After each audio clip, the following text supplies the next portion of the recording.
Hello, students. Welcome back to Tuition Masters. And today we are here with our next chapter for grade 9 CBSE from the book Beehive, that is A Truly Beautiful Mind. So, in our last video, we had discussed about the poem The Rain on the Roof, and today we are going to learn a very amazing story about a very famous scientist who was Albert Einstein. So, about his life story, we are going to understand in this chapter. All right. So, let's start. Make sure to like this video, share to your friends, and subscribe to the channel right away if you did not do it. What are we going to cover? We are going to do the summary of the full chapter. Okay, then we're going to do some short answer questions, some long answer questions, and even a mind map at the end for your complete understanding. Okay, so let's start with a quick introduction.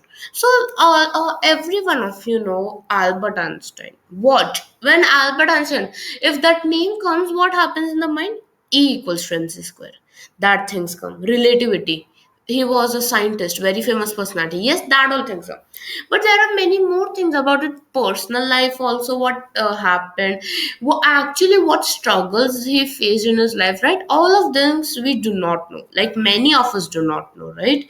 So let us understand about that. So when I talk about Einstein as a child, right? He was also once a child only, right? So as a child, what happened to him, or where was he? What was happening to him? Let's understand. So Albert Einstein, important. He was born on 14th March 1879. Okay, where he was born? In the German city of Ulm. So in the German city of Ulm, Albert Einstein was born. All right. Now he was approximately of the age 2.5, but still he couldn't speak. Okay, so like normally children speak like at the age of 1 or 2, like something they speak at least, right? But he wasn't able to speak at all by like 2.5 years. Later on, he started to speak. But again, when he started to speak, he started to say every word two times. You know, everybody spoke two times, like hello, hello, how, are you, like that. And that's quite funny when we talk about it, but actually that was the problem he faced. All right, but now when he started to go to school, his playmates, classmates consider him to be boring, and his mother thought that he was very crazy. Crazy here in your story, it is given as freak. His mother said that Albert Einstein is a freak. Why? Because his head was very large in size. Okay, if you have checked recent discoveries and everything, his brain was quite big, right? And that's why he was a genius. So that's why his head was also very big. Now that time they did not knew, right? He would be so genius, right? So his head was too big. So his mother said he's a freak. He's crazy. He's abnormal. And his friends also called him as brother boring. What did they call him? They even called them as brother boring because he did not used to interact with people. He used to just sit in his one corner and used to do his work. Correct. Now, when he was 6 year old, he even had one more hobby, that he learned to play violin. He was a amateur violinist also when he was 6 years old. Now, about his education, Albert Einstein, he went to a high school in Munich. All right, he was a very good student. Now, obviously, he was such a intelligent person, so it would be from childhood only the colors will show. So yes, he was a very good student in the class, but still, the regimentation of the school was quite strict. The discipline, the rules, norms, and everything were quite strict in the school, and he did not like that. He used to clash with his teachers, means the teachers and him, they used to have a fight. Maybe the teacher did some mistake or something. Albert Einstein corrected it, so the teacher would get angry, right? So that is the, oftenly the fights and all used to happen with the teachers. So he left the school. Okay, if they ask you in the question, why did Albert Einstein leave the school in Munich? Because that was quite strict and he did not like that regimentation of the school. Alright. Next, where did he go? Did he leave his education? Obviously not. He went to, for his ahead studies, he went in Switzerland. Okay, and he had very very high interest and approach in mathematics and physics. These were the two subjects which he was like gifted in these two, right? Now, after he completed his schooling in Switzerland, he joined a university at Zurich. All right. Why? Because that was more liberal. Liberal as in it was more free and easy to go. As compared to the school in Munich, and it used to accept all the new ideas, concepts, and theories given by the students also. So yes, he thought that I'll go to Zurich now. So that is about his education. Now comes his personal life about marriage and all. So what happened was, at Zurich only, at his university, he met a fellow student as he met one of an ally, that was Meliva Marek. Meliva Marek, all right, at the university in Zurich, and she was very intelligent and clever as compared to Albert Einstein, right? At an equal level, they both were intelligent also. Now what happened was, they both of them have the quite interest in each other. They used to write letters to each other, love letters in form of scientific ways also, they used to combine, right? And they were quite interested in each other, right? So what happened is, they married. Okay, they married and had two sons also. But what happened? Problems are everywhere, right? The marriage did not survive that much. The marriage flattered and they took a divorce in 1919. Now the question comes, why did they take a divorce? The problem was Einstein's mother. Einstein's mother thought that the daughter-in-law, which is there, Meliva Marek, first reason, she was older. First reason, she was older, 2.5 years older than Albert Einstein. Second, she was very clever and intelligent as compared to Einstein. So the mother thought, my child, he is smart. If the wife is smarter than them, that what will happen? So that for reason that they had fights between their family, and they had their own, talks and fights. So that's why finally they took a divorce in 1919. All right. They even had two sons. But now, what happened after that? Einstein had married his own cousin Elsa in the same year. After he took the divorce, he married his own cousin sister Elsa. All right. Now, what happened next? Einstein gets a job. Now this comes from important things, right? Questions may come from here. Once he completed all his education, now Albert was quite smart. He worked as a technical expert in the patent office at the place Bonn. At Bonn, he worked as an expert in the patent office. Okay, but apart from doing that, it was like a part-time job, you can say. His main idea was on relativity. He was studying more and more physics concepts and everything, and he was secretly doing it without telling others. And while he was supposed to be assessing other people's inventions, Einstein was actually developing his own ideas only. He was a technical expert. So what he had to do, if someone else is making some invention theory, he had to check whether it's right or not, make some changes here and there. But instead of that, he was making his own ideas secretly. Okay. He is said to have jokingly called his desk drawer at the work as Bureau of Theoretical Physics. Okay. Now, he was so rich, he made a bureau. Not actually. The thing was, in his office, right, his drawer was there. That drawer had many things, like the papers of calculations, theories, and everything, right? So he called that, this is my Bureau of Theoretical Physics. Okay. Now in 1915, he published a paper on the very world famous equation of relativity, that is E equals to mc square. Now, every one of you might know this, I hope, right? Everyone would know what is E equals to mc square. Einstein gave that world famous equation of relativity, right? When you go in higher standards, you're going to learn about that in detail also, correct? He made it in 1915, but right now also people study and learn that equation. And as for me, even in the future time, this equation will be used. Now, Einstein receives the Nobel Prize. Now, Einstein, he bought a new chapter. Okay, like it was a new chapter of the relativity he bought in the world, right? So he had to be given some award. In 1915, he gave his general theory of relativity. There were two actually, general theory and special theory. Okay, it was based on the gravity, light, and everything, but you do not need to learn that right now. So just listen. 1915, he gave the general theory of relativity. Now what happened was, there was this eclipse of the sun, as in solar eclipse in 1919 and it proved its accuracy. Whatever things is stated in his general theory that were proved accurate and correct at a solar eclipse in 1919. Now, the newspapers called his work as a scientific revolution. The newspapers, the radios, and all, right, they said that this is a revolution in the world of science because no one could ever try to make such things that accurate. For the same, he got a Nobel Prize in Physics in 1921. These dates are important. When did he get Nobel Prize? Date of birth?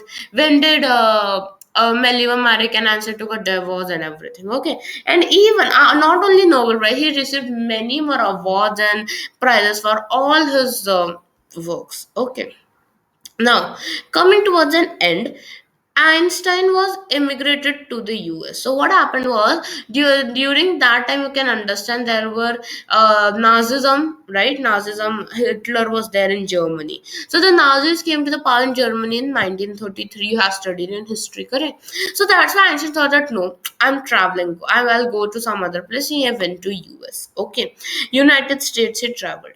After 5 years, a nuclear fission was discovered by the Nazis in Berlin at Germany. So it upset all the American physicists because they were afraid that Nazis would build and use an atomic bomb. So Germany made that nuclear fission. So American physicists and scientists started to worry, oh my god, that is a problem now. If they launch a nuclear bomb on us or any other country, it will become a problem for everyone. So what role Einstein played here? Einstein wrote a letter to the American president. Okay, he wrote a letter to the American president Franklin D Roosevelt. To him he wrote a letter when August 2, 1939. That time he wrote a letter that in it he warned that a single bomb of that type, the atomic bomb, nuclear fission, but that might destroy the whole part. The entire country may wipe out with that single bomb. All right, and it bore a fruit. The Americans developed the atomic bomb in secret. So the Americans, what they did was they made a bomb in secret, and after that, the Nagasaki and Hiroshima incident. So, in 1945, when America made the atomic bomb and they dropped it on Nagasaki and Hiroshima, Einstein was quite hurt. Okay, he was hurt that he wanted world peace. He wanted to know this atomic bombs and everything shouldn't be there. So he wrote to the UN, United Nations, for the formation of a world government. Like every country has the government, but there should be one government which will control the entire world to prevent such destruction happening again. After that, he spent his later days in politics, advocating world peace, democracy. He had done all too much in physics and everything, so he started to do the governments also. Then, unfortunately, at the age of 76, he had died in the year 1955. That was the death of Einstein. So, in like approximately 15 minutes, we complete the whole summary of this chapter. Let's now solve few questions. Now, why did Einstein see Meliva as an ally?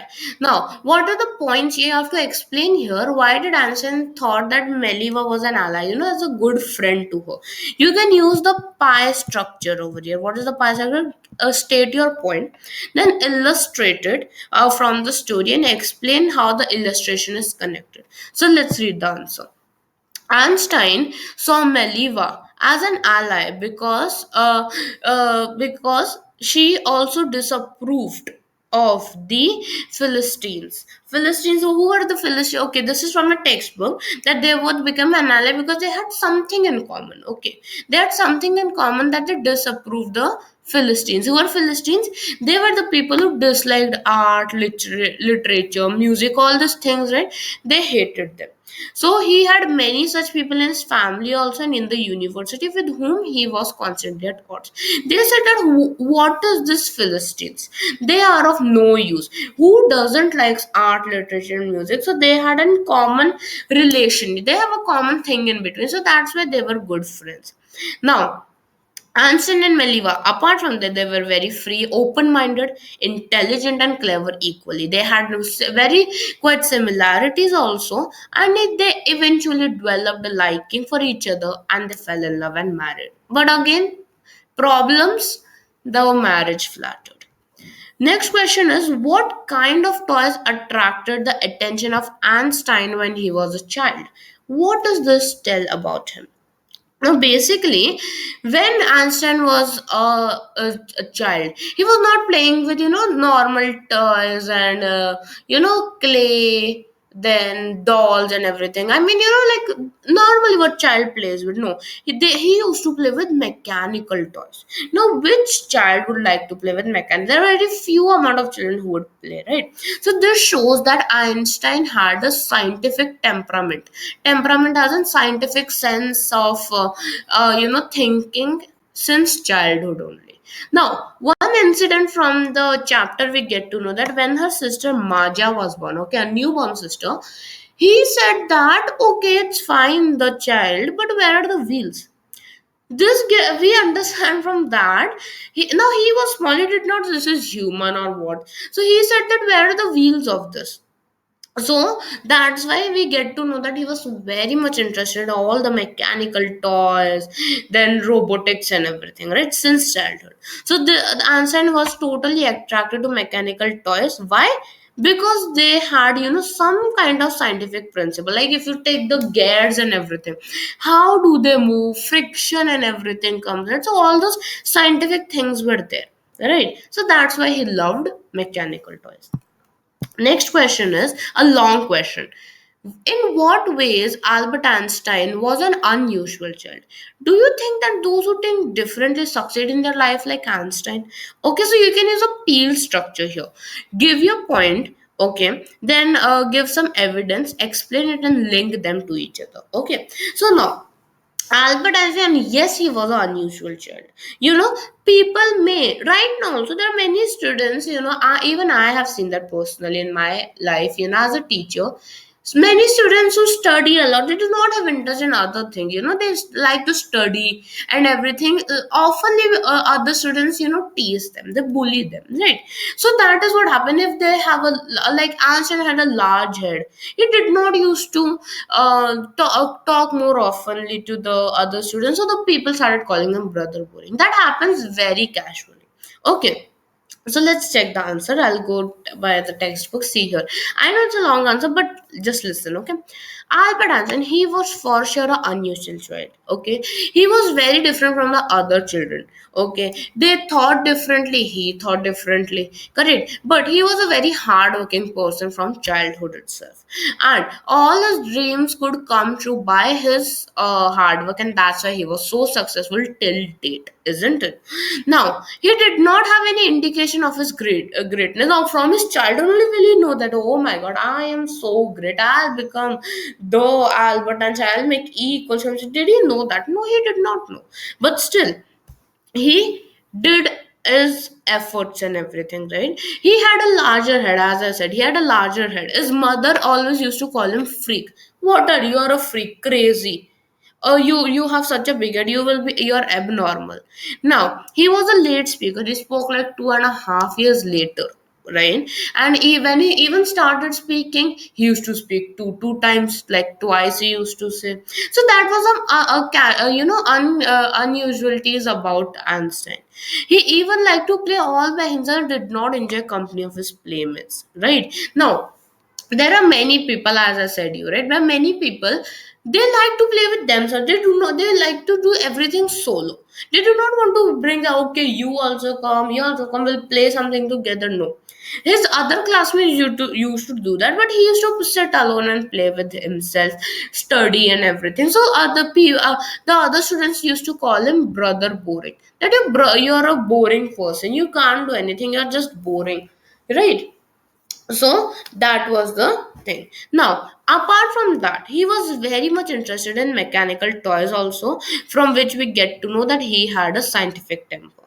Even the headmaster of his school thought that he's a useless fellow, he will never succeed in life. But everything whatever the headmaster said was absolutely wrong, correct? It is, since now also it's said that Albert Einstein is the genius, isn't it?